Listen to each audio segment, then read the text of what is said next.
बच्चों नमस्कार। डिफरेंशिएबिलिटी के हम 3 क्वेश्चंस पिछले वीडियो में हम कर चुके थे और इसके बाद अब चौथा क्वेश्चन जो है वो देखिए आप। चौथा क्वेश्चन जो है कि फलन f(x) इज इक्वल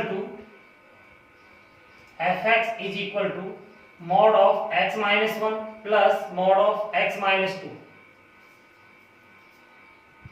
के अंतराल 0-2 में अवकलनीयता का परीक्षण कीजिएगा।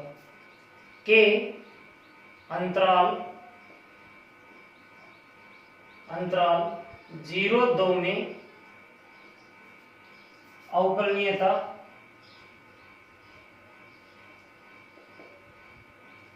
का परीक्षण।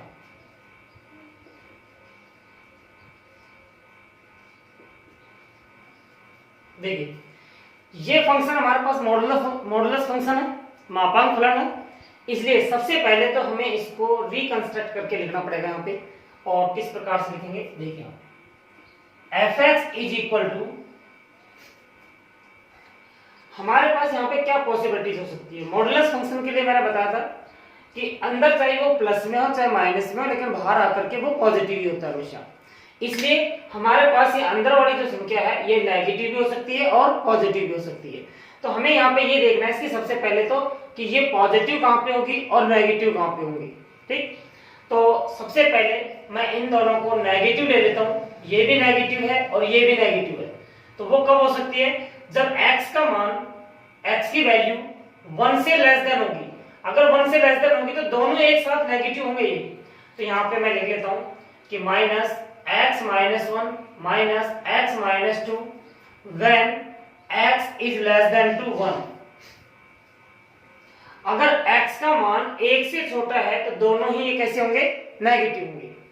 अब बात करते हैं हम कि ये नेगेटिव हो जाए ये पॉजिटिव हो जाए, तो वो तो पॉसिबल ही नहीं है, क्योंकि ये नेगेटिव कब होगी, जब x का मान 1 से छोटा होगा, और x का मान 1 से छोटा होता है तो ये भी नेगेटिव हो जाएगी। तो दूसरी पॉसिबिलिटी हम ले लेते हैं कि ये नेगेटिव हो जाए ये पॉजिटिव हो जाए। यस, ये पॉजिटिव कब होगी, जब x का मान 1 से बड़ा होगा।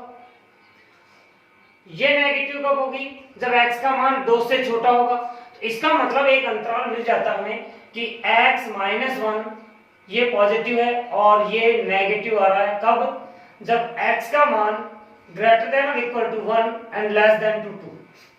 अगर लेस देन 2 से छोटा और 1 से बड़ा या बराबर है तो ये नेगेटिव होगा, ये पॉजिटिव होगा। सॉरी, ये पॉजिटिव होगा ये नेगेटिव होगा।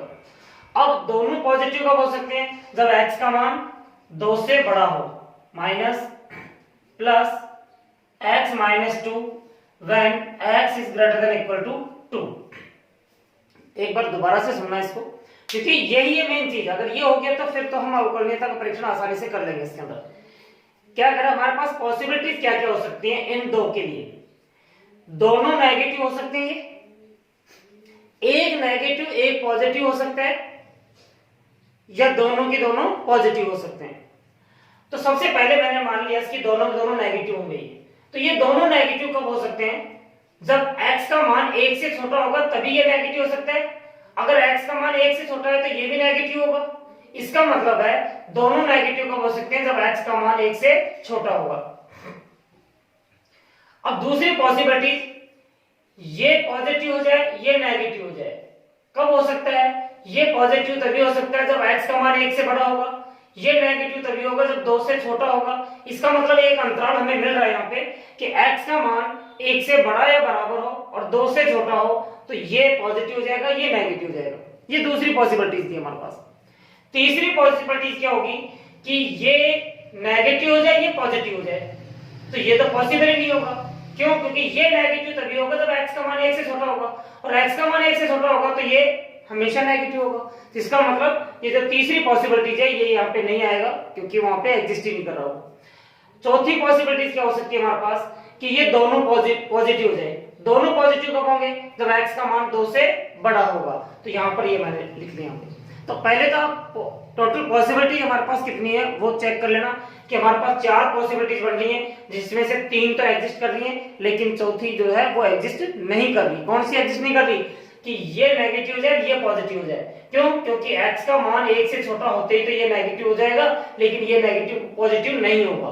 तो यानी कि हमारे पास चार पॉसिबिलिटीज थी, मैंने यहाँ पे लिख लेता हूँ। मान लेता हूँ इसको मैं ए मान लेता हूँ और इसको बी मान लेता हूँ। दोनों नेगेटिव हो जाए, ये पॉजिटिव हो जाए, ये नेगेटिव हो जाए, ये नेगेटिव हो जाए, ये पॉजिटिव हो जाए, एंड दोनों पॉजिटिव हो जाए। यही तो पॉसिबिलिटीज हो सकती है हमारे पास यार के लिए। तो अब इसके बाद में आप चेक कीजिएगा कब कब हो सकते हैं। ए और बी दोनों नेगेटिव कब हो सकते हैं, पहले वाले को चेक कीजिएगा, छोटे वाले को। ये x माइनस 1 जो है ये नेगेटिव कब होगा, जब x की वैल्यू 1 से लेस देन होगी, उसमें तो ये भी नेगेटिव होगा कि x की वैल्यू 1 से लेस देन होगी, तो ये भी नेगेटिव होगा। इसका मतलब क्या हो गया, x is less than to 1, then both are negative.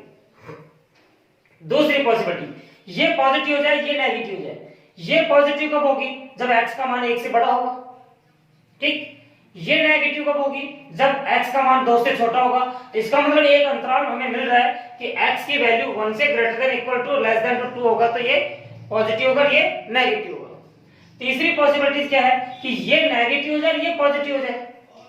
ये तो पॉजिटिव कब होगी, जब 2 से बड़ी होगी। 2 से बड़ी पॉजिटिव होगी, तो यहाँ पे अगर 2 से बड़ी संख्या रखेंगे तो ये भी पॉजिटिव हो जाएगा।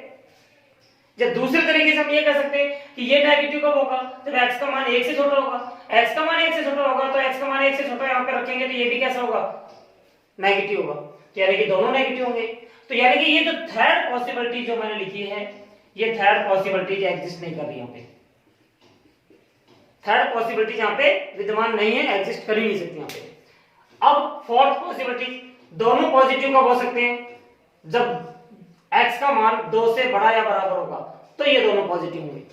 ये तो क्लियर होगी यहाँ पे इसकी, ये भी 2 से बड़ा होगा तो पॉजिटिव होगा, ये भी 2 से बड़ा होगा तो पॉजिटिव होगा। ओके, अब हम इसको सॉल्व करके लिख लेते हैं, और वो क्या आएगा हमारे पास, f of x is equal to minus x minus 2x plus 1 plus 2 plus 3 when x is less than to 1।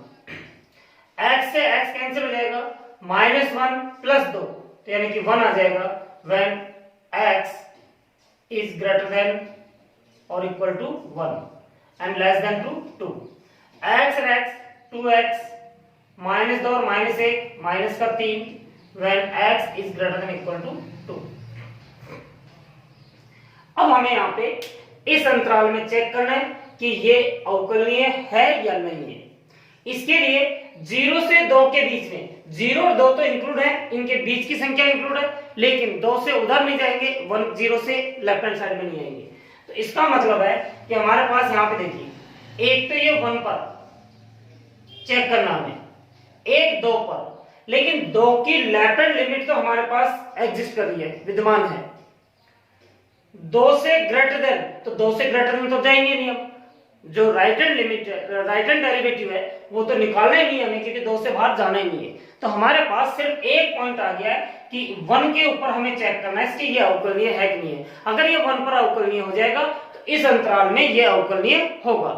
अगर हमें इस क्वेश्चन में अंतराल नहीं दिया हुआ होता, ये इंटरवल नहीं दिया हुआ होता, तो हम 1 और 2 दोनों पर अवकलनीयता का परीक्षण करते हैं। यहाँ पे समझ में आ गई बात, किस पे, 1 पर भी और 2 पर भी। किस कंडीशन में, जब अंतराल हमें नहीं दिया हुआ होता, लेकिन यहाँ पे अंतराल हमें दिया हुआ है, इसलिए हम यहाँ पे देख लेंगे कि 1 से लेस देन का मतलब 1 से लेकर के 0 तक आ गया, 1 से 2 तक का मतलब 1 से 2 तक भी आ गया इसके अंदर, ठीक है। तो 1 ही है जो पॉइंट जिसके ऊपर फंक्शन की वैल्यू चेंज हो रही है, तो हमें यहाँ पर ही चेक करने की जरूरत है।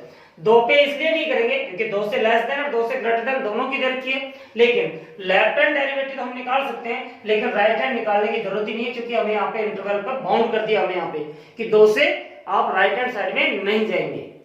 क्लियर होगी बात। अब इसके बाद में हम यहाँ पे चेक करते हैं, और इसको मैं थोड़ा ऊपर लिख लेता हूँ, ये आप नोट कर लेना, वीडियो को रोक करके इसको आप नोट कर लेना। नोट करने के बाद में ये नोट करना, अब मैं इसको मिटा करके और मैं ये लिख रहा हूं सिर्फ, और इसको फिर हम सॉल्व करेंगे। यहाँ पे देखिए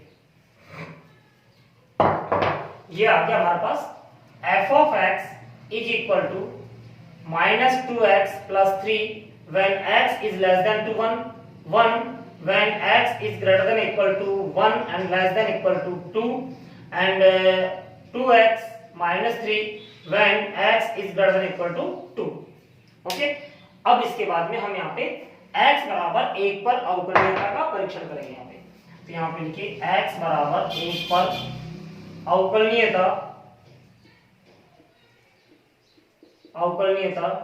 का परीक्षण देखते हैं। तो सबसे पहले राइट हैंड डेरिवेटिव लेना हमने। राइट हैंड डेरिवेटिव कैसे लेंगे? Limit h tends to 0 f of 1 plus h minus f of 1 divide में h, यही फॉर्मूला बताया था हमने। इस फॉर्मूले के आधार पर हम राइट हैंड डेरिवेटिव निकालना है। तो पुट कर लेते हैं, यहां पे कर देता हूं मैं, या इसको तो मैं नीचे ले लेता हूं, यहाँ पे वहां आएगा नहीं। लिमिट h टेंड्स टू 0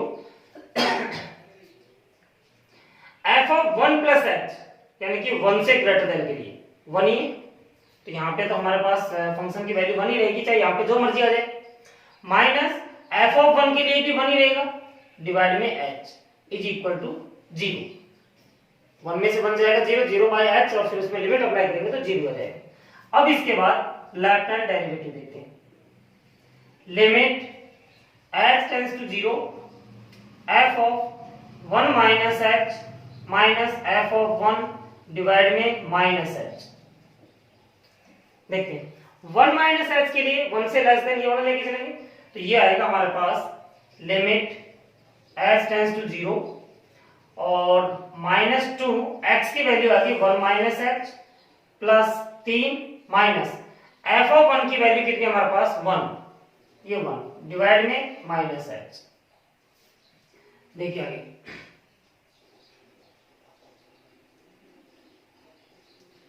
यहां पे आ जाएगा लिमिट h टेंड्स टू 0, यहां देखिए -2 को इससे मल्टीप्लाई कीजिएगा, -2 minus minus plus 2h plus 3 -1 divide में माइनस h। ठीक है, तो यहां देखिए माइनस का 2 है, माइनस का 1 है, माइनस का 3 प्लस का 3 कैंसिल हो जाएगा, 2h बाय माइनस h आ जाएगा। तो limit h tends to 0 2h by minus का h is equal to minus का 2 आ गया हमारे पास, इज इक्वल टू कितना है माइनस का 2। इसका मतलब क्या हो गया कि यहां पर हमारे पास जो लिमिट की जो वैल्यू है वो कितनी आई है -2। तो लेफ्ट हैंड लिमिट और राइट हैंड लिमिट दोनों ही हमारे पास इक्वल नहीं है। इक्वल नहीं है तो इसका मतलब क्या होगा, x बराबर 1 पर ये अवकलनीय नहीं होगी। ठीक है, तो नीचे लिख देंगे अतः x बराबर 1 पर ये अवकलनीय नहीं है। इसका मतलब हो गया कि अंतराल 0-2 में ये अवकलनीय नहीं है। समझ में आ गया होगा क्वेश्चन।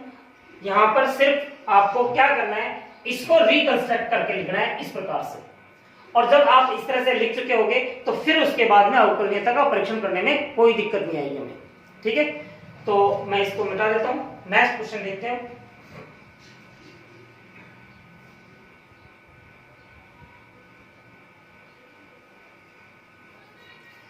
नेक्स्ट क्वेश्चन है हमारे पास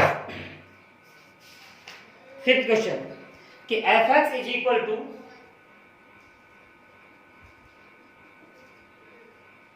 x tan inverse x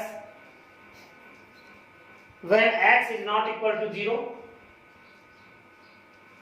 and 0 when x is equal to 0। और इसके लिए कहा है हमें कि x बराबर 0 पर अवकलनीयता का परीक्षण करना है। x बराबर 0 पर अवकलनीयता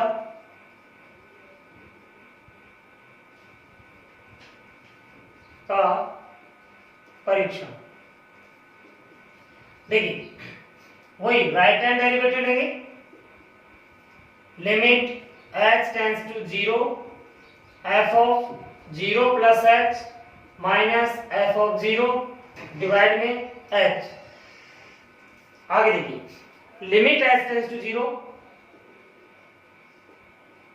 f ऑफ 0 प्लस h की वैल्यू क्या होगी, यहां पे लिख देंगे हम 0 plus h tan inverse 0 plus h minus f of 0 की वैल्यू 0 डिवाइड में h। इसको थोड़ा सॉल्व करके लिख लेते हैं। Limit h tends to 0 h tan inverse h, और वो 0 चाहे लगाओ चाहे मत लगाओ कोई फर्क नहीं पड़ता। इसका मतलब आ गया limit h tends to 0 tan inverse h। और देखिए h टेंड्स टू 0 यहाँ पे अप्लाई करेंगे तो tan इनवर्स h की वैल्यू कितनी होती है? 0 होती है, क्योंकि tan 0 पर उसकी वैल्यू कितनी आती है? 0 आती है।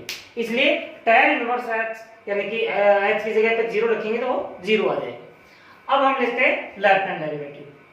Left hand derivative limit h tends to 0 f of 0 minus h minus f of 0 divide में minus h is equal to limit h tends to 0 0 minus h के लिए भी यहीं पे रखेंगे हम 0 minus h tan inverse 0 minus h minus ये 0 हो जाएगा डिवाइड में माइनस h। तो जब इसको और सॉल्व करेंगे तो लिमिट h टेंड्स टू 0 ये आ जाएगा minus h tan inverse minus h divide में माइनस h। माइनस h से माइनस h कैंसिल हो जाएगा और ये आ जाएगा limit h tends to 0। Inverse trigonometry में बताया था tan इनवर्स माइनस h क्या होता है? Minus tan inverse h। और जब h टेंड्स टू 0 अप्लाई करोगे तो 0 आएगा यहाँ पे, क्योंकि tan इनवर्स 0 की वैल्यू कितनी होती है? 0। इसका मतलब right hand derivative is equal to left hand derivative. दोनों बराबर आ रहे हैं, दोनों बराबर आ रहे हैं तो x बराबर 0 पर ये कैसा होगा? अवकलनीय होगा, डिफरेंशिएबल होगा ये। ठीक है बच्चों, इसको आप नोट कर लेना। इसके बाद नेक्स्ट क्वेश्चन है 6th।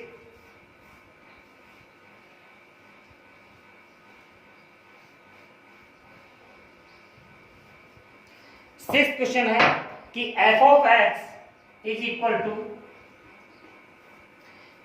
To 1 minus cos x by 2 1 minus cos x by 2 when x is not equal to less than or equal to 0, x is less than or equal to 0, and x minus 2x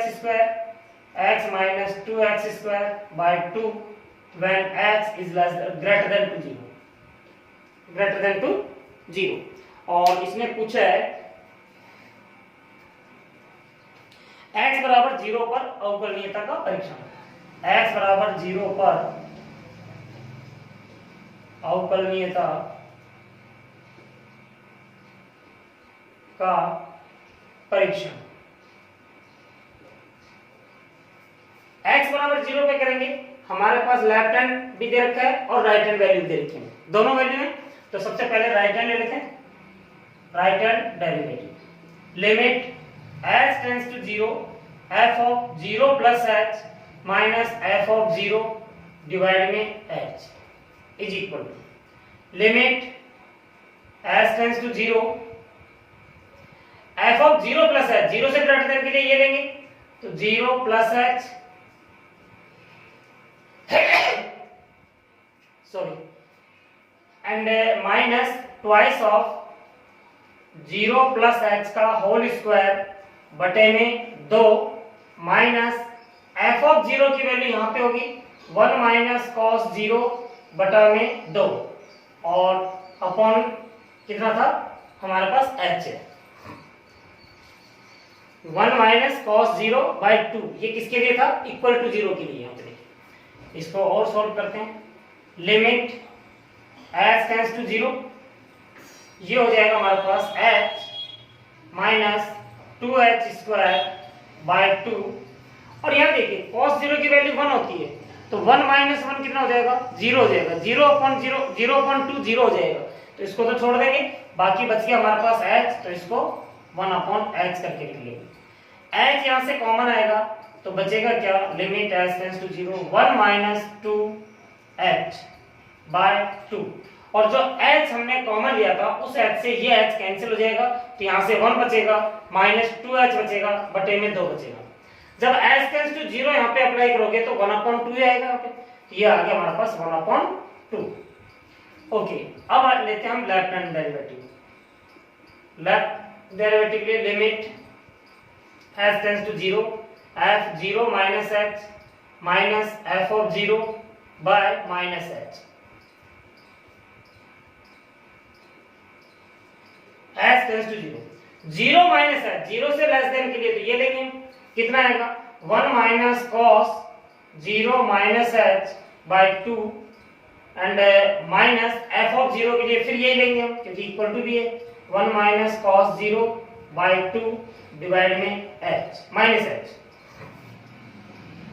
देखिए ये आ गया limit h tends to 0 1 minus, देखिए cos 0 minus h कितना हो गया cos minus h, और cos minus h कितना होता है cos एच ही होता है क्योंकि फोर्थ क्वाड्रेंट में होता है, तो ये आ जाएगा cos एच बाय 2 और इनटू में कितना है हमारे पास माइनस 1 अपॉन में एच, वो तो 0 हो ही गया था हमारे पास। कैसे cos 0 की वैल्यू 1 होती है तो 1 माइनस 1 0, 0 बाय 2 0 हो जाएगा। अब इसे हमें सॉल्व करना है, इसको सॉल्व करने के लिए मुझे ऊपर से मिटाना पड़ेगा, तो आप इसको नोट कर लेना पहले और ये याद रखना राइट हैंड डेरिवेटिव कितना आया था हमारे पास 1/2 आया था। अगर ये 1/2 के बराबर आता है तो अवकलनीय होगा, अदरवाइज नहीं होगा। तो देखिए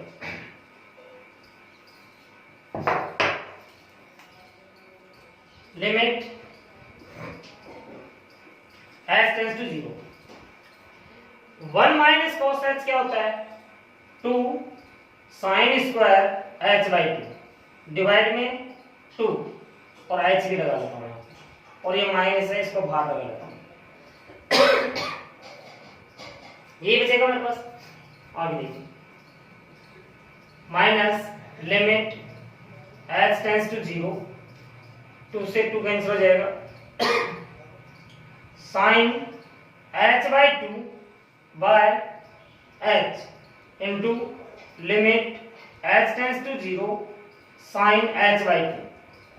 मैंने यहाँ पे क्या किया, एक साइन h बाई 2 था बटे में h ले लिया और साइन h बाई 2 को बाहर ले लिया।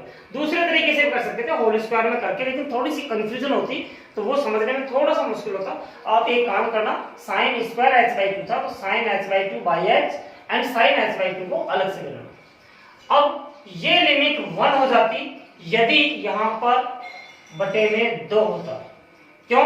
क्योंकि मैंने बताया था इसकी एक फार्मूला होता है, कौन सा, कि limit x tends to 0 sine x by x is equal to 1 होता है। ये तीनों बराबर हो जाए x x x तो यहाँ पे वैल्यू 1 हो जाएगी। अब यहाँ पे देख रहे हो आप कि यहाँ पे h बाई 2 था तो यहाँ पर भी h बाई 2 कर लीजिएगा, ठीक है। तो h बाई 2 किया था तो मल्टीप्लाई भी 2 करना पड़ेगा हमें यहाँ पे, क्योंकि अपनी मर्जी से कुछ नहीं कर सकते यहाँ पे।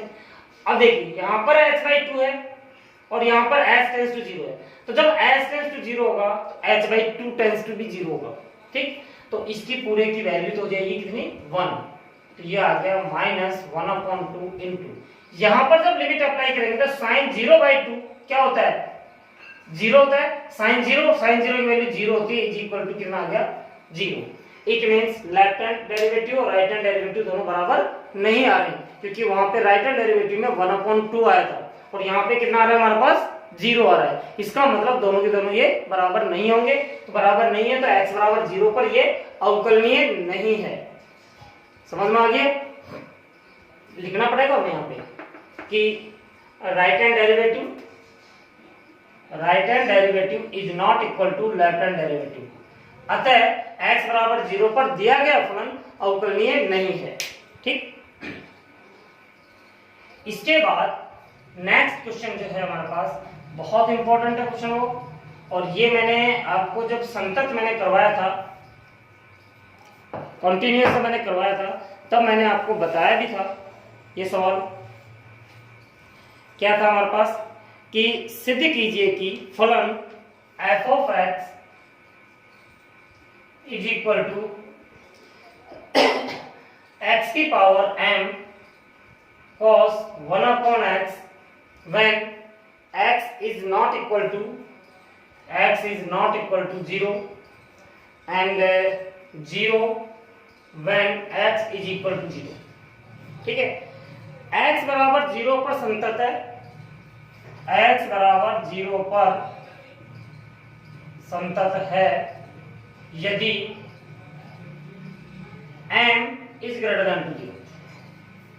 ये मैं बता चुका हूं आपको पहले क्लास के अंदर, तो मैंने करवाया था क्वेश्चन करवा चुका हूं, लेकिन मैं दोबारा बता देता हूं।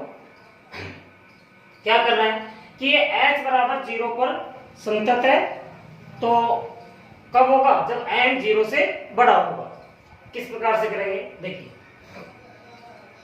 h बराबर 0 पर संतत का परीक्षण कर लेते हैं। यहाँ पे संतत का परीक्षण, ठीक है।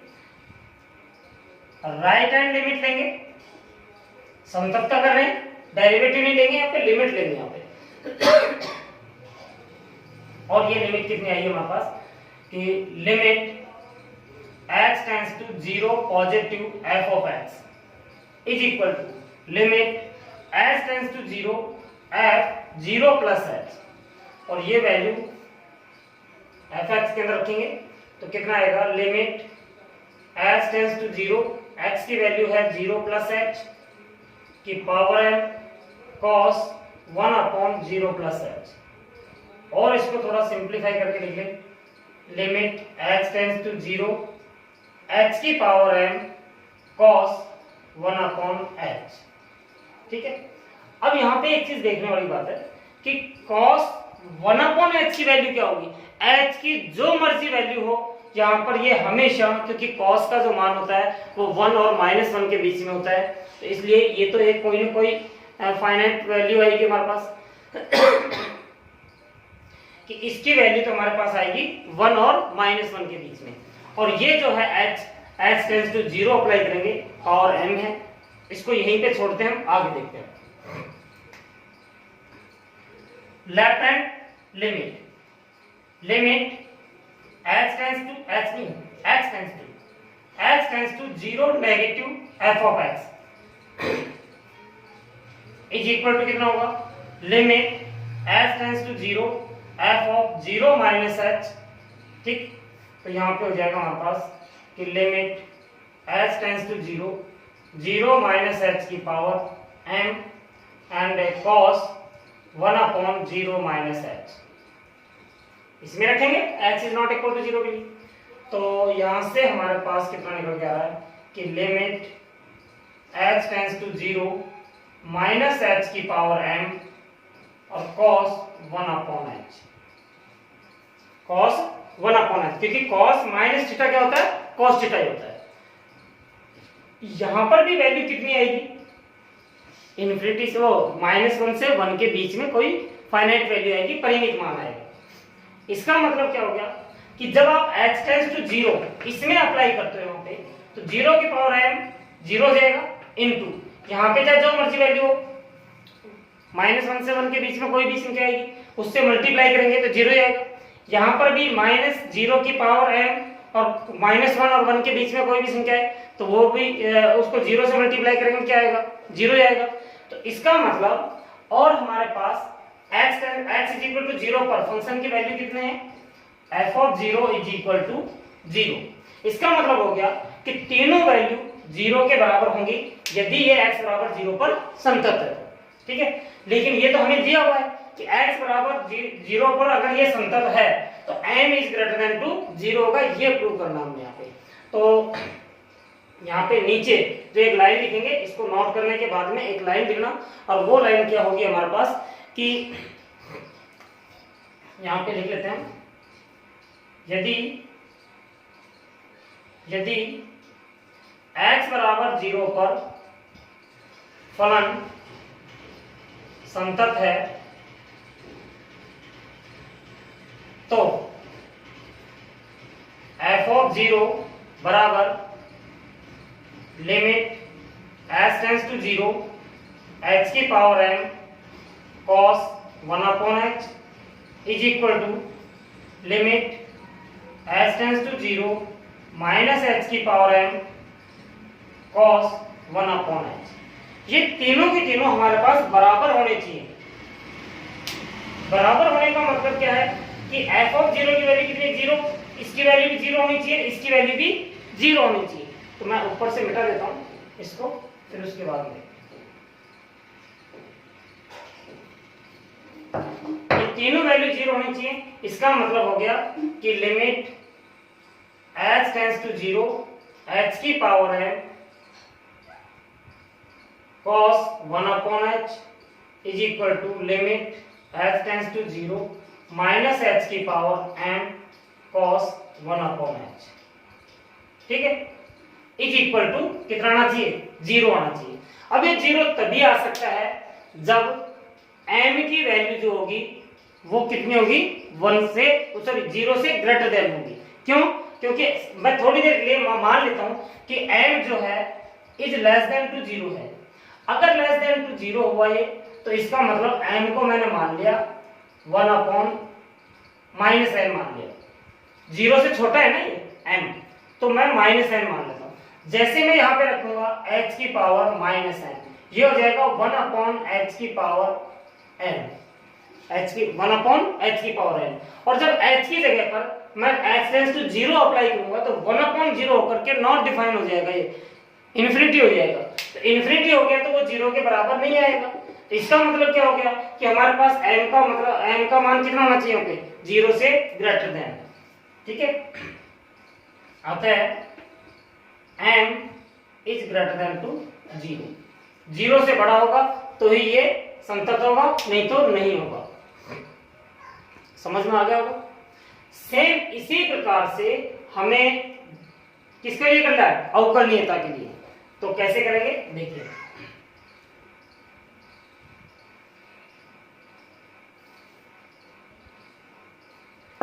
सेकंड केस में पूछा इसने कि x बराबर 0 पर अवकलनीय है यदि m is greater than to 1, यही है m is greater than to 1। कैसे करेंगे देखिए,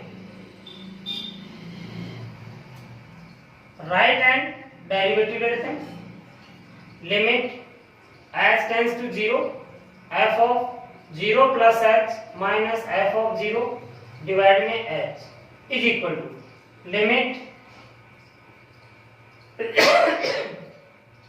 0 प्लस h के लिए, तो ये आएगा हमारे पास 0 प्लस h की power m cos 1 upon 0 plus h and minus f of 0 की वैल्यू 0 डिवाइड में h is equal to limit h tends to 0, तो ये आ जाएगा हमारे पास। देखिए ये 0 तो 0 है तो ये तो लगाओ, चाहे मत लगाओ, h की पावर m है और h की पावर 1 है, ये ऊपर जाएगी तो क्या हो जाएगा, h की पावर m माइनस 1 और cos 1 अपॉन में h। यहाँ पे फिर हमारे पास cos 1 अपॉन h की वैल्यू कितनी होगी, -1 और 1 के बीच में होगी, और h टेंड्स टू 0 अप्लाई करेंगे तो यहाँ पर n-1 की जो वैल्यू है ये 0 से ग्रेटर देन होनी चाहिए, क्योंकि अगर ये 0 से लेस देन हुआ तो ये फिर 1 अपॉन h हो जाएगा, और 1 अपॉन h होते ही ये नॉट डिफाइन हो जाएगा, ठीक। अब इसके बाद हम लेते हैं left hand derivative, limit h tends to 0 f of 0 plus h minus 0 plus h नहीं 0 minus h f of 0 divide में minus h is equal to limit h tends to 0 0 minus h की power n cos 1 upon 0 minus h minus 0 divide में minus h। फिर आगे देखिए, limit h tends to 0 minus h की power m minus 1, क्योंकि यहाँ पे 1 की पावर माइनस h की पावर m माइनस h की पावर 1 ऊपर जाके माइनस 1 हो जाएगी, और ये तो cos 1 अपॉन h ही हो जाएगा, और वो 0 माइनस है तो लगाओ चाहे मत लगाओ। क्यों हो जाएगा, क्योंकि cos माइनस थीटा क्या होता है, cos थीटा होता है। अब इसका मतलब क्या हो गया यहाँ पे, h टेंड्स टू 0 यानी कि यहाँ पर m माइनस 1 फिर 0 से बड़ा होना चाहिए, तभी जाकर के दोनों की वैल्यू बराबर आएंगी। तो यहाँ पे लिखेंगे right hand derivative is equal to left hand derivative यदि m minus 1 is greater than to 0, it means m is greater than to 1। अब आप कह सकते हो उसके यहाँ पे सर इक्वल टू भी तो आ सकता है, इक्वल टू भी 0 लगाएंगे, 0 से ग्रेटर देन क्यों लेंगे। अगर ये 0 के बराबर हो गया तो h की पावर 0 की वैल्यू कितनी होगी, 1, तो ये तो 1 हो गया, और यहाँ पर कैसी वैल्यू आ रही है 1 और -1 के बीच में कोई भी परिमित मान, तो वो निश्चित मान नहीं आएगा, वहां पे फाइनाइट वैल्यू नहीं आएगी वहां पे, इसलिए m-1 का मान 0 से ग्रेटर देन ही होना चाहिए, m is greater than to 1 आएगा, कब, जब right hand derivative left hand derivative दोनों बराबर होंगे। तो इस प्रकार से करके ये अवकलनीय होगा, कब, जब m is greater than to 1 और संतत होगा जब m is greater than to 0। ठीक है बच्चों, तो ये 2-3 क्वेश्चन मैंने करवाए हैं, इनको कंप्लीट करके रखना आप, तो बाकी नेक्स्ट क्लास में नेक्स्ट क्वेश्चंस में करवाऊंगा। ठीक है।